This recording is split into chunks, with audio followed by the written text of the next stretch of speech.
내년 설에는 아예 그냥 고향으로 다 파송하고 고향 교회 가서 예배도 드리고 전도도 하고 그러면 좋을 텐데 잘 다녀오셨죠? 우리 한번 인사해 볼까요? 새해 복 많이 받으세요. 새해 인사를 2번씩이나 할 수 있어서 얼마나 좋은지 저는 마음에 복이 2번씩 임하기를 소망합니다. 제가요, 한주 목회를 오래 했잖아요. 그리고 이제 목회 한 날보다는 은퇴할 날이 가까운데 나는 어떤 목사로 남았으면 좋을까 그러다가 오늘 아침에 딱 정했어요. 김승용은 예배 개혁가로 남자. 예배 잘 드리게 돕는 목사로 남자. 네, 그거 하나만 해도 성공인 것 같아서 뭐 세상을 변화시키고 면목동을 예수의 마을로 옛날에 그거 써놨는데 그거 잘 안 돼요. 내가 해보니까. 그거 말고 우리 성도들이 그저 힘들고 어려워도 성전에 오면 온 마음을 다해 온 정성을 다해 예배 드리면서 은혜 받고 힘을 얻고 새로워지는 그런 삶을 도와드리고 싶어요. 내가 왜 그러냐니까 오늘 아침에 일부 예배 7시 반에 드리는데 오늘 일부 예배가 다른 날보다 더 많이 왔는데 예배를 열심히 드리는 분이 딱 한 분밖에 없더라고요. 딱 한 분만 예배를 드리고 다른 분들은 너무 힘들어서 찬송도 못하고 기도도 못하고 그냥 가만히 앉아있다 가는데 그렇지 내가 40년이나 목회를 하고 성도들 예배도 돕지 못하면 적절치 않은 것 같아서 우리 성도들 예배 잘 드리고 행복한 신앙생활 하도록 돕는 김승용은 예배 개혁가다. 이렇게 그런 거 하고 싶어요. 그래서 오늘 예배 드리다가 혹시 조금 힘들면 제가 일어나라 그러기도 하고 따라하라 그러기도 하고 그럴 테니까 열정의 예배자가 되시기를 소망합니다. 어제 늦은 시간 설교 원고를 다 마치고 사무실에 설교 요약을 주보에 실기 위해서 보내주고 컴퓨터를 다 정리하다가 뉴스 검색을 했습니다. 그런데 눈에 띄는 기사가 하나 있었습니다. 한번 볼까요? 여성은 2시간 통곡했다. 반려동물 천도제 그 법당 풍경이라는 뉴스가 다음 사이트에 있었습니다. 기르던 강아지, 기르던 고양이. 제가 혹시 강아지라 그러거나 고양이라 그러면 혹시 결례가 아닌지 모르겠습니다. 반려견, 반려묘 요새는 이렇게 표현을 하는데 그 기르던 강아지나 고양이를 잃었을 때 그 아픔, 슬픔 요즘은 굉장히 그 펫 루스 증후군이라고 그래서 아주 많이 어려워한다고 그래요.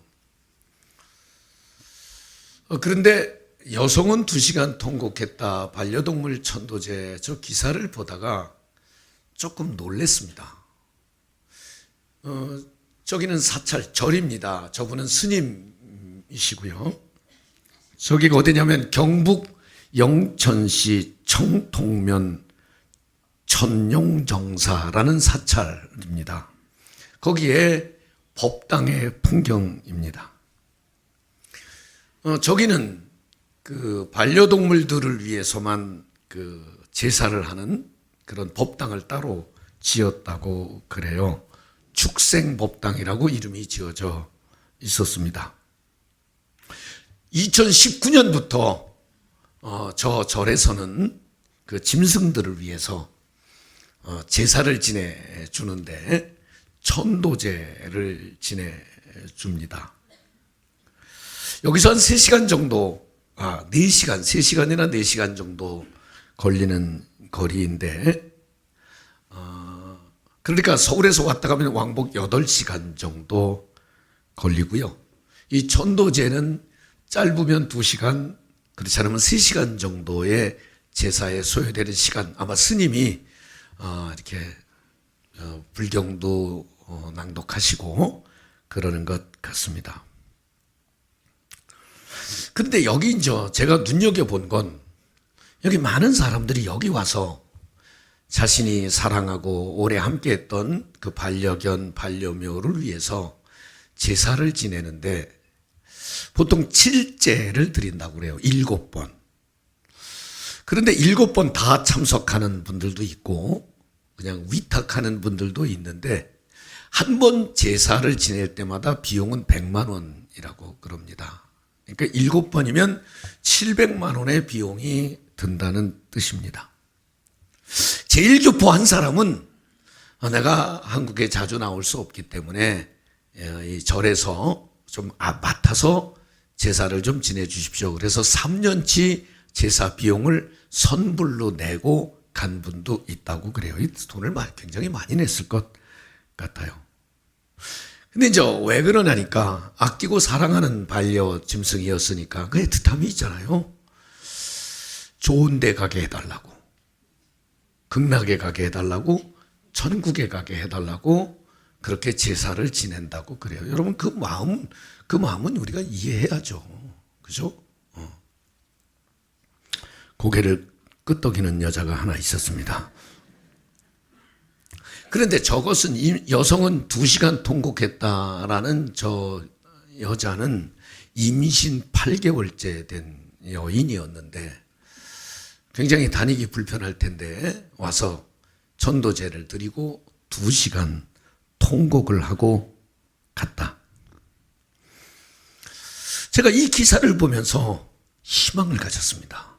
무슨 희망이냐면 사랑하고 애틋한 마음이 있으면 이렇게 기르던 강아지나 기르던 고양이라 하더라도 사실 우리는 짐승에게 영혼이 없는 것쯤은 잘 알고 있습니다. 짐승이 천국에 가거나 지옥에 가거나 그러지 않는다는 것쯤은 잘 알고 있습니다. 만약에 저 송아지가 천당 가는데 천당 가는 소 오늘 아침에 소고기 먹고 왔죠.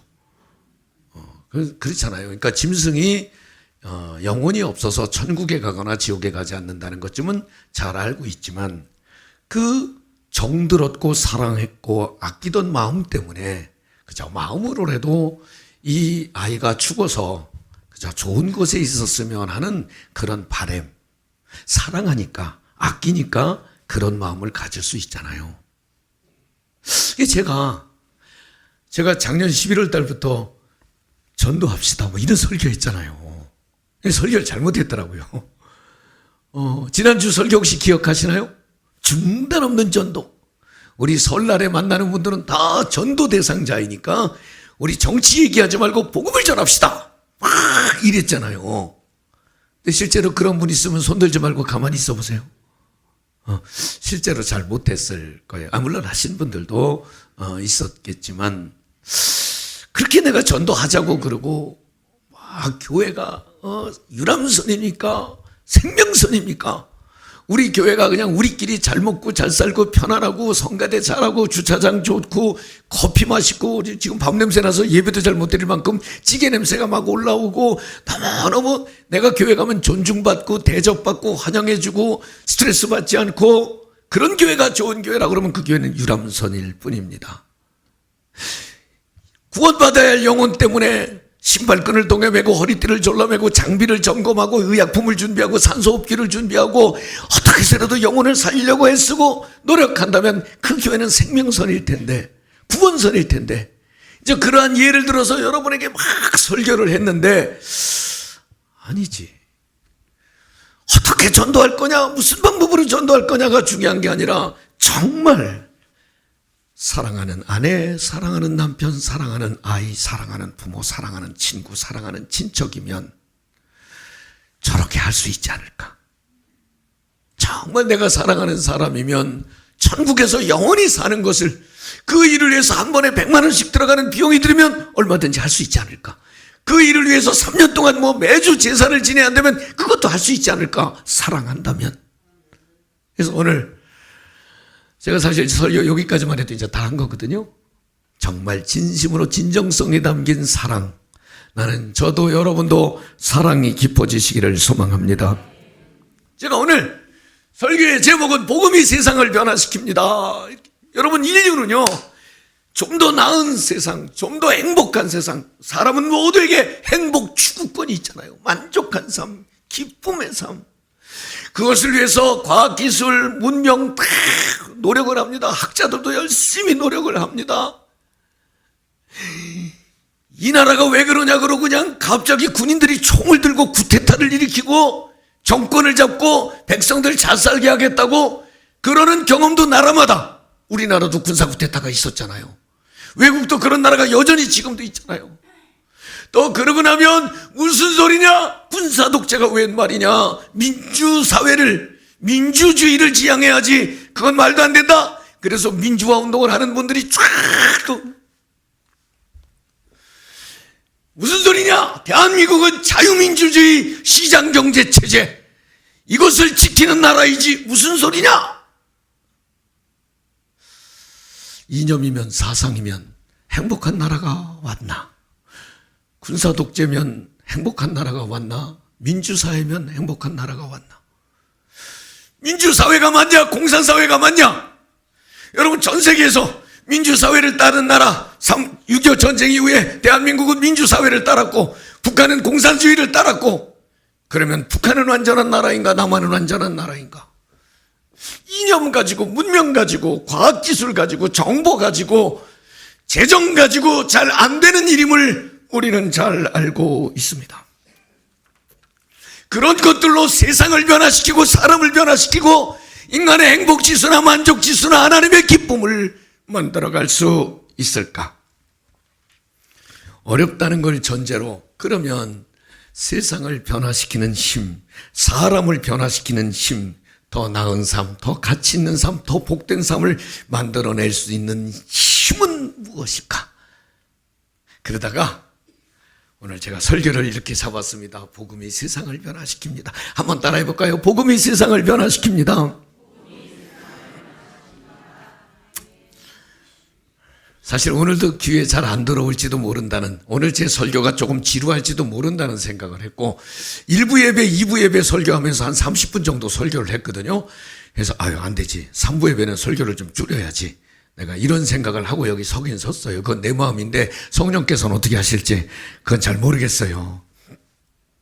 오늘 저는 특별히 요한웨슬레라고 그러죠. 우리 감리교회를 시작한 요한웨슬레. 지금 요한웨슬레 회심주일도 아니고 기념을 지키는 그런 날도 아닌데 요한웨슬레의 회심과 전도에 관한 말씀을 좀 나누려고 그러는데 요한웨슬레, 존 웨슬리 이렇게 부르기도 하죠. 우리식 표현으로는 요한웨슬레가 맞는 것 같고 유학한 사람들은 존 웨슬리, 옛날에 어떤 국무총리가 오렌지 그랬다가 오렌지가 뭐냐고 아렌지라고 그런 적이 있었는데 오렌지나 아렌지나 시큼한 건 마찬가지잖아요.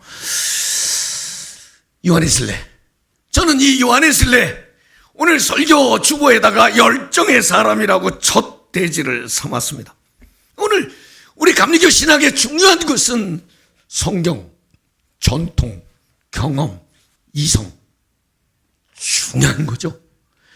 하나님의 말씀이 우리의 삶의 가장 중요한 기준과 근거가 되는 것이지만 우리 믿음의 선배들이 어떻게 하나님을 섬겨왔는지 그들의 신앙, 그들의 교회 생활, 그들의 신학, 이 전통을 잘 배우는 것도 중요한데 그 전통 중에 하나가 바로 이 웨슬리의 신학과 웨슬리의 신앙과 사상을 배우는 일인 것입니다. 자, 어려운 얘기 할 건 아니고요. 조금 짧게 할 거니까. 웨슬리가 한 말이 은혜로운 말이 많이 있어요. 그 중에 이제 어떤 말이 은혜가 있냐면 할 수만 있으면 돈을 많이 벌어라. 이런 말을 했어요. 아멘. 아무도 안 하네. Gain all as you can. 할 수만 있으면 돈을 많이 벌어. 내가 다시 한번 할게요. 아멘 한번 하세요. 될 수만 있으면 돈을 많이 버세요.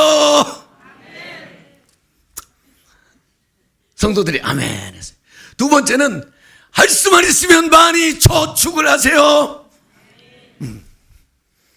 세 번째는 할 수만 있으면 다 나누세요. 왜 돈 없는 여자들만 아멘하고 있지? 누가 그랬대요. 할 수만 있으면 많이 버세요. 그랬더니 설교를 저렇게 잘한다고, 은혜롭다고. 많이 저축하세요. 아멘. 그래야죠. 많이 나누세요. 결론에 죽석 써요. 그런데 웨슬리가 이렇게 말했던 이유는 재정의 4가지 원칙이 있는데 웨슬리는 이런 원칙을 가지고 살았대요. 첫째, 모든 것은 하나님께 속한 것이다. 내 생명이 하나님께 속했고 내 소유도 하나님께 속한 것이다. 그래서 주어진 재물은 하나님의 영광을 위하여 그 목적에 합당하게 쓰임받아야 한다. 세 번째, 재물은 가족을 위해서도 그러나 이웃을 위해서도 동일하게 사용되어져야만 한다. 무서운 말을 했어요. 받아들이기 어려운 말을 했는데 웨슬리는 네 번째로 이 재정 원칙이 뭐냐면 사치와 낭비는 하나님의 것을 도적질하는 것이다. 아주 무서운 말을 했어요. 사치와 낭비는 하나님의 것을 도적질하는 것이다. 자, 문제는 웨슬리가 이런 여러 가지 정말 어록에 남길 만큼 많은 얘기들을 했는데 중요한 것은 웨슬리는요, 사회를 변화시키고 공동체를 변화시키고 사람을 변화시켰다는 거예요. 이게 얼마나 어렵습니까? 여러분, 저도 교회에서 목회도 하고 부흥회 가서 연합집회도 설교하고 학교에 가서 제자들에게 강의도 하고 그랬지만 김순영 때문에 뭐 사람이 변했대더라, 공동체가 변했대더라, 아직 그런 얘기 별로 못 들었거든요. 그런데 웨슬리 때문에 사람이 변하고 공동체가 변하고 영국이라고 하는 나라가 변했다? 대단하잖아요. 그런데 그게 뭐냐면 웨슬리에게 영향을 끼친 사람들은 그 모라비안 교도들, 종교 개혁자들, 우리는 말씀을 따라 살아야지 말씀에서 벗어나면 안 됩니다. 거의 원리주의자와 같은 사람들, 이 사람들의 영향을 받았는데 결정적인 영향도 그들이 모인 수요 예배에 내키지 않는 걸음으로 참여했다가 거기 사회자가 오늘 본문에 있는 것처럼 오직 의인은 믿음으로 말미암아 살리라 함과 같으니라, 이 말씀에 주석을 읽을 때 갑자기 가슴이 뜨거워졌다. 가슴이 뜨거워졌는데 그때로부터 나는 죄를 주님께서 가져가셨고 죄를 다 씻어주셨고 죄와 사망의 법에서 나를 구원해 주셨다는 확신이 생겼다. 그러니까 웨슬리는요, 구원의 감격, 구원의 확신, 구원의 기쁨을 지닌 그때부터 그는 그 이전과 변화된 삶을 살았는데 그때로부터 영국이라고 하는 나라, 그리고 미국을 거쳐 대한민국에까지 감리교회가 생길 만큼 영향력을 끼치고 사람과 공동체를 변화시키는 삶을 살았다고 하는 것입니다. 그러니까 오늘 저는 여러분, 목사가 설교 어렵잖아요. 여러분 혹시 지금 제 설교가 이렇게 귀에 들리시나요? 잘 안 들리시는 분도 있거든요. 오늘 또 목사님 나 힘들어서 왔는데 또 전도하라 그러시네, 뭐 이렇게 그럴 수도 있어요. 그래서 저는요,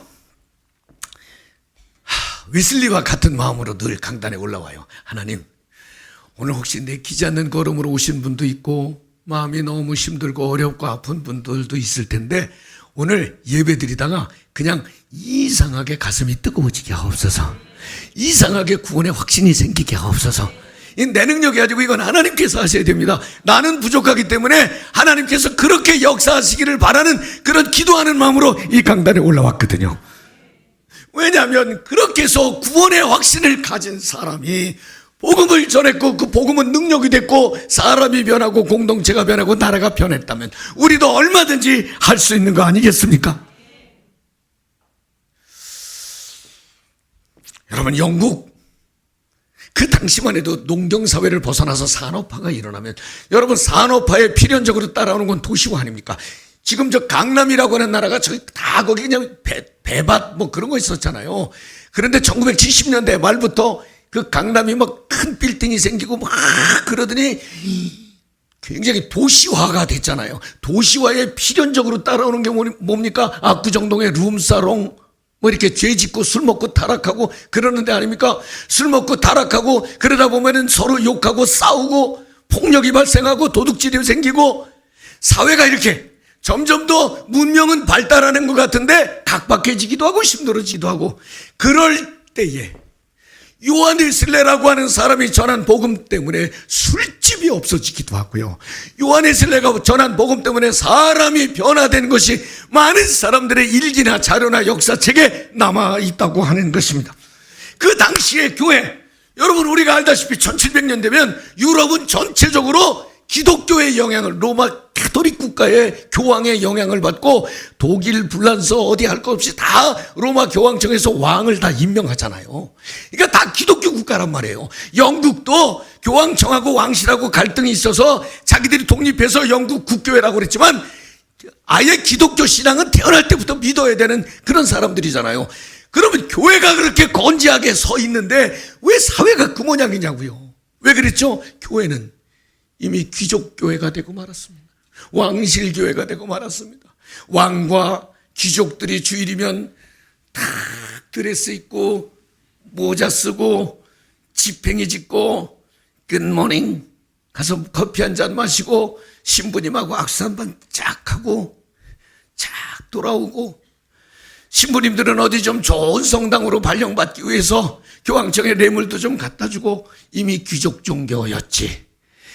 교회가 세상을 향해서 바름과 옳음과 또 마땅히 해야 될 임무와 사명에는 아무런 관심도 갖고 있지 않을 때, 교회가 교회답지 않을 때, 여러분, 우리 교회가 이 동일로 동북아선도로변에 폭락에 서 있지만 서 있는 게 무슨 의미가 있습니까? 이 동네 사람들이 교회 때문에 위로도 없고 평안도 없고 도움도 없고 쉼도 없고 그런 곳이어야 우리 교회 존재 목적이 있죠.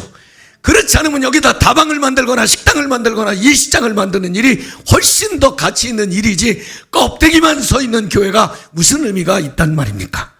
교회는 그 당시에 희망이 아니었습니다. 복음?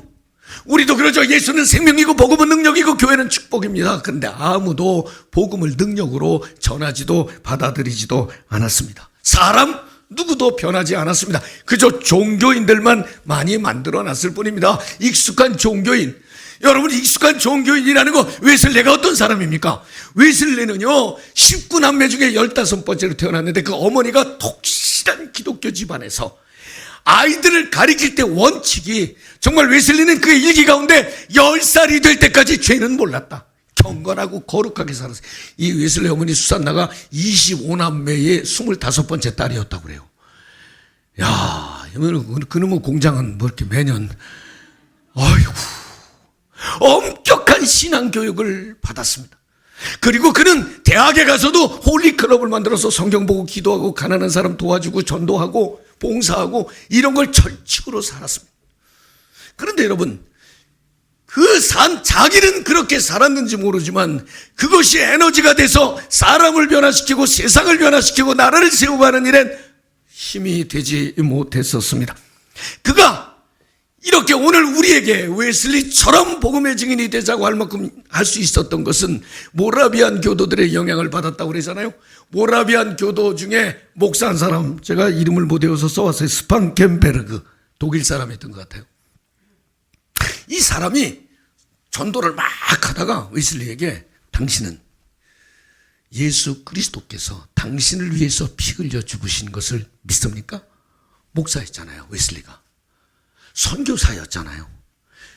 그런데 그 모라비안 교도의 한 목사가, 당신은 예수님이 당신을 위해서 보혈의 피를 쏟으신 것을 믿습니까? 하는데, 나는 인류를 위해서 피 흘리신 예수님은 믿었는데 나를 위해서 피 흘리셨다는 말에 충격을 받았습니다.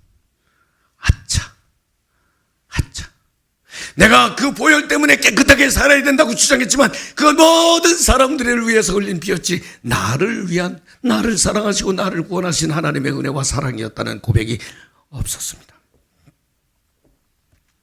그런 자극을 받던 어느 날 1738년 5월 24일 오후 8시 45분경에 그는 모라비안 교도들이 하는 수요 예배에 참석했다가 오늘 오직 의인은 믿음으로 말미암아 살리라함과 같은 이라의 주석 서문을 그저 사회자가 읽어 내려갈 때 나는 이상하게 가슴이 뜨거워졌습니다.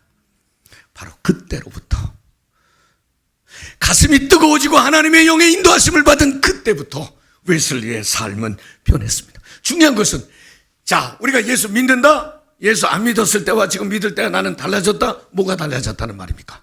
여러분은 뭐가 달라졌습니까? 웨슬리는 이렇게 말했습니다. 가슴이 뜨거워진 이후 무슨 일이 일어났나? 웨슬리는 즉시로 나는 나의 모든 삶을 하나님께 드리기로 결심했다. 나의 모든 삶, 나의 생각, 나의 물질, 나의 능력, 나의 말, 나의 행동을 하나님께 드리기로 결심했습니다. 만약에 내 삶의 어느 부분이라도 하나님께 바쳐지지 않은 것이 있다면 곧 마귀에게 바친 것이 되고, 나는 내 삶에서 하나님 섬기기와 마귀 섬기기의 중간은 없다는 사실을 깨달았습니다. 그 웨슬리가 고백한 것 중에 그 중요한 고백이 하나 있어요. 그가 이제 이런 영적 체험을 하고 모라비안 교도들이 있는 그 진젠도르프 백작이 있는 헤르누트라는 도시에 가서 그들과 예배를 드리는데 그 일기에 그런 게 있어요. 야, 저 사람들은 예배를 드릴 때 기쁨과 평화가 가득한 찬송, 영혼 구원을 향한 뜨거운 가슴으로 드리는 기도. 야, 어쩌면 예배를 드리는데, 찬양을 드리는데 기쁨이 가득했다는 거예요. 그렇게 찬양 드리는 모습을 보고 그가 1739년 1월 1일 자기 지역에 돌아와서 예배를 드리면서 한 60명 정도가 예배를 드렸는데, 그때 내가 이 헤르누트라는 곳에 가서 봤는데 거기 성도들은 그렇게 기쁨과 감격의 찬양을 드리고 영혼에 대한 뜨거운 가슴으로 기도하는 것을 내가 보았습니다. 거기서 하나님을 향한 뜨거운 사랑, 동시에 성도들을 향한 뜨거운 마음을 나는 보았습니다. 그 설교를 하는데 그 시간에 1739년 1월 1일에 60여 명에 모였던 사람들이 갑자기 예배를 드리다가 가슴을 치며 통회하고 몸을 일어나서 괴성을 지르고 모두 통회 자복하는 오순절 마가의 다락방의 역사가 그 시간에 있었다고 하는 것입니다. 그러니까 성령이 임하고 나서 삶의 변화는 그들의 신앙 고백의 변화에서부터 일어났다고 하는 것입니다. 1986년 나이로비에서 세계 감리교 대회를 할 때 공식적으로 한 말이기도 합니다. 그때 이랬습니다. 감리교인은 뜨거운 마음을 가진 사람입니다. 한번 따라하겠습니다. 감리교인은 뜨거운 마음을 가진 사람들입니다. 자, 그렇다면 이제 정리할게요. 변화 이후에 웨슬리는 어떻게 살았습니까? 웨슬리는 그때부터 말 타고 다니면서 노방전도 야외 설교를 시작했습니다. 당시 국교회는 엄격히 금지했습니다. 아니, 설교자가 가운도 입지 않고 길거리에서 큰일 나죠. 강단에. 여러분, 제가 영국 교회 가보면 강대상이 굉장히 높아요. 설교단이 무지하게, 설교자의 권위가 대단한데 원고 없이 설교를 해, 원고 없이 기도를 해, 있을 수 없는 일입니다. 가운을 안 입고 설교를 해, 있을 수 없는 일입니다. 근데 그때 먼저 노방 설교 나섰던 조지 휘필드라고 하는 분, 아주 유명한 분이죠. 나는 녹슬어 없어지지 않고 달아 없어지겠다. 영국과 미국 대륙에 큰 복음운동을 일으켰던 이 조지 휘필드가 먼저 노방 설교를 시작했었는데, 이 휘필드가 당신도 이 노방 전도에 참여했으면 좋겠다는 말을 듣고, 원래는 이 웨슬레도 노방 설교를 찬성하지 않았었어요. 그랬는데 성경을 보는데 산상수훈을 읽다 보니까 산상수훈을 예수님께서 회당에서 하셨을까 산에서 하셨을까? 산에서 했지. 산은 실내일까 실외일까? 마당이네. 그래서 나도 그러면 야외에서 설교하는 게 나쁘지 않지. 그래서 탄광에 가서 시장에 가서 도로변에서 설교하기 시작을 했습니다. 그리고 그 당시에 성직자에게만 주어졌던 설교의 권한을 평신도들도 복음을 전하게 하고, 심지어는 여성 평신도들에게도 설교를 하기 시작했습니다. 여러분, 지금도 우리 한국에서 제일 큰 교단은 대한예수교 장로회 합동측교단입니다. 250만 정도의 교인이 있다고 그래요. 교회도 아마 10,000개가 훨씬 넘죠. 15,000개, 20,000개 교회를 가지고 있는 합동측에는 아직도 여성 목사 안수 제도가 없습니다. 남자들만 목사가 될 수 있습니다. 그 정도로 교회는 보수적입니다. 영국 교회도 예외가 아니었고 캐톨릭도 예외가 아니었습니다. 혹시 캐톨릭의 여자 신부님들 본 적 있나요? 여자분들은 다 스녀님들이시지 신부님은 존재하지 않잖아요. 그런데 제일 먼저 여성 평신도에게 설교할 수 있도록, 복음을 전할 수 있도록 웨슬리는 바꿨습니다. 그러니 얼마나 많은 비난을 받았겠습니까? 그러니까 영혼 구원이라면, 복음 전하는 일이라면 가르지 않고 혼신의 힘을 다했다고 하는 것입니다. 그 웨슬리가 우리에게 주는 교훈이 있습니다. 웨슬리는 이런 말을 했습니다. 여러분의 마음과 생활의 성결이 먼저 이루어지기를 원합니다. 전도하기 전에 우리의 마음이나 우리의 생활이 깨끗해야 된다는 거예요. 야, 저는 이 글을 읽으면서, 그렇지, 여러분, 우리가 마음이 뜨거워지는 거 중요합니다. 열정 중요합니다. 그러나 뜨거워진 마음만 가지고는 부족합니다. 깨끗한 삶, 성결한 삶, 생활이나 우리의 말이나 우리의 마음이 정결하고 깨끗할 때 하나님은 역사하신다고 하는 것입니다. 더군다나 그것이 나 혼자만의 성결이 아니라 주변 사람들도 더 완전한 성결함, 의로움에 이르도록 우리는 도와야 된다고 하는 것입니다.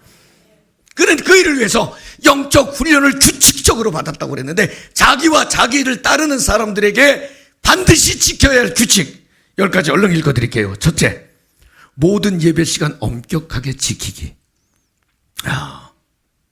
여러분, 제가요, 목요일 날 유튜브 동영상을 이제 뭐 이렇게 보잖아요. 그런데 명성교회 수요예배, 지난 수요예배 영상이 이렇게 자동으로 저한테 오더라고요. 그래서 클릭을 해서 봤다가 얼마나 깜짝 놀랐는지, 명성교회 수요예배는 몇 명이나 모일까요? 성가대가 1000명도 넘어요. 성가대가 1000명이 뭐야? 한 2000명. 1층부터 2층까지 성가대가 예배당이 꽉 찼어. 설날 앞두고 있는 수요 예배에 꽉 찼어. 이야, 지금도 수요 예배를 그렇게 소중하게 지키는 성도들이 있더라고요. 야, 내가 한번께 담임 목사만 아니면 꼭 가서 좀 보고 싶기도 하고, 야, 그 교회 다니고 싶기도 하고. 은혜 받는 집회는 꼭 참석하기, 교회의 법을 엄격하게 지키기, 할 수 있는 모든 선을 행하기, 해로운 악을 멀리하기. 6번째, 고리대금업 안 하기. 돈 꿔주고 이자 높이 받고 그런 거 안 하기. 남 험담 안 하기. 물건값 깎지 않기. 값비싼 옷이나 가구를 갖지 않기. 재산 안 남기기. 근데 이러고 나서 도시가 변했다는 거예요. 무례한 표정을 짓고 살던 사람이 아주 젠틀하게 예의를 갖춘 사람들로 변화되고 사람들의 말과 행실이 변했다고 하는 것입니다. 아유, 30분 다 했네요. 미안합니다. 결론은 이렇게 좀 짓고 싶어요. 웨슬리가 이런 일을 할 때 동역자가 많았죠. 동역자만 있었을까요? 아닙니다. 반대자도 많았습니다. 방해자도 많았습니다. 당신이 무슨 권한으로 다 네 맘대로 하냐고. 연합신도회가 있었는데 왜 이 신도회의 의장 권한이 그렇게 세냐고. 다수결로 해야지. 민주적으로 해야지.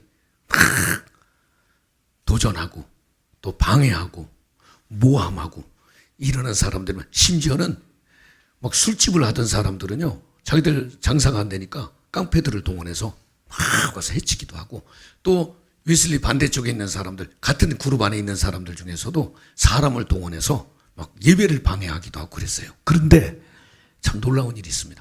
예배를 방해하러 왔다가 웨슬리의 설교를 듣고 웨슬리의 예배를 드리면서 회개하고 웨슬리의 제자가 된 사람도 있다는 거예요. 야, 이게 사람이 하는 일이 아니고 하나님이 하시는 일이더라고요. 제가 지난 화요일 날 대구에 우리 교회에서 사역을 하던 이창영 목사님 그 낮은 울타리라고 하는 카페를 개소하는데 와달라고 그래서 갔습니다. 가서 많이 울었어요. 거기 참석한 분들이 많이 울었어요. 국회의원, 시의원, 구의원 이런 분들이 다 참석했는데 뭐 한 15평이나 될까 한 조그만 카페를 만들어서 낮은 울타리라는 이름을 썼습니다. 그분이 잠깐 얘기를 하는데 얼마나 마음이 아픈지 난 처음 알았어요. 이창영 목사의 어머니가 수녀님이었었대요. 그 수녀가 결혼한 게 아니고 애인이 생겨서 파괴하고 이제 수녀의 옷을 벗고 이창영 목사 아버지 총각을 만나서 결혼을 해서 이제 이창영 목사가 있고 이제 동생이 있고. 근데 그 어머니가 늘 평생에 착하게 살아야 된다. 언제든지 착하게 살아라. 정직하게 살아라. 이게 아주 어머니의 늘 말씀이었대요. 그런데 이창영 목사에게 어려움이 너무 많았습니다. 우리 교회에서 전도사 사역할 때 그 이창영 목사가 방위병을 받으면서 전도사 사역을 할 때인데 동생이 교통사고를 자기가 운전을 하다가 친구차로 교통사고가 나서 2명이 죽었습니다. 그리고 본인은 식물인간이 돼서 아직도 60이 다 된 지금까지도 그냥 식물인간인 채로 30년 넘게 돌봐줘야만 했습니다. 장남으로서 돌봐줘야만 했습니다. 결혼을 했는데 아이를 낳는데 첫 아이가 지적 장애를 가지고 있었습니다. 아이가 자라면서 동네 아이들한테 왕따도 당하고 그러던 어느 날 동네 아이들이 이 큰아이를 무지하게 집단으로 팼습니다. 속이 상했습니다. 근데 어머니는 착하게 살아라. 거기서 경찰에 고소를 하고 재판을 받고 보상을 받고 그럴 수 있지만 착하게 살아라.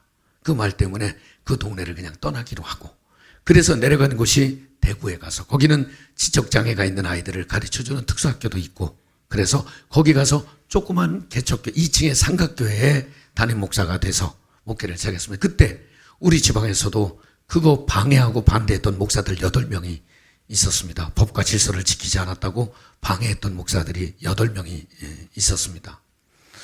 그렇게 목회를 하는데, 그러다 보니까 거기 오는 성도들은 대체로 지적장애가 있거나 혹은 육체적 장애가 있거나 아주 어려운 사람들이 주로 모이는 교회였습니다.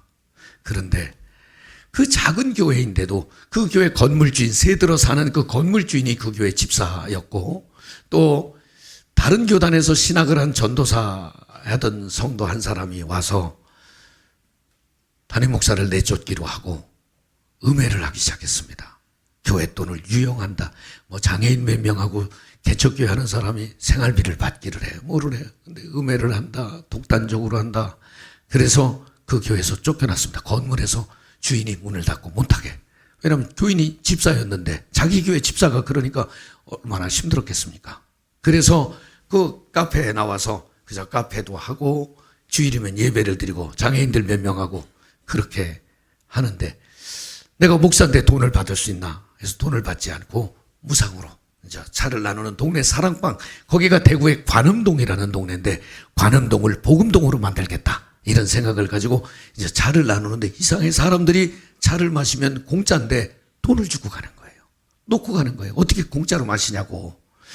그것조차도 그날 그 네이버스하고 협약식을 맺어서 여기서 생기는 모든 수입은 그 어린아이들을 돕는 자선단체에 주는 협약식을 맺고 그렇게 섬겼습니다.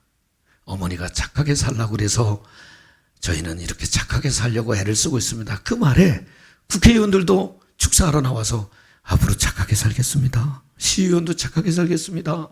그랬거든요. 그런데 놀라운 일이 있습니다. 지금 쫓겨난 그 건물에 주일날은 들어가서 예배할 수 있어서 예배를 드린대요. 하나님이 움직여 주시는 거죠. 그런 모함하고 음해하고 했던 사람들이 제정신이 들은 거죠. 여기 지금 웨슬레를 방해했던 사람들이 오히려 회개하고 그런 일이 있었던 것처럼 저는 대구 소망교회를 통해서 그런 역사를 봤습니다. 여러분, 복음을 전하는데 힘들고 어려움이 있지만 하나님의 역사는 중단되지 않는다. 복음으로 사람과 세상을 변화시키는데 저와 여러분이 동역자가 되기를 소망합니다.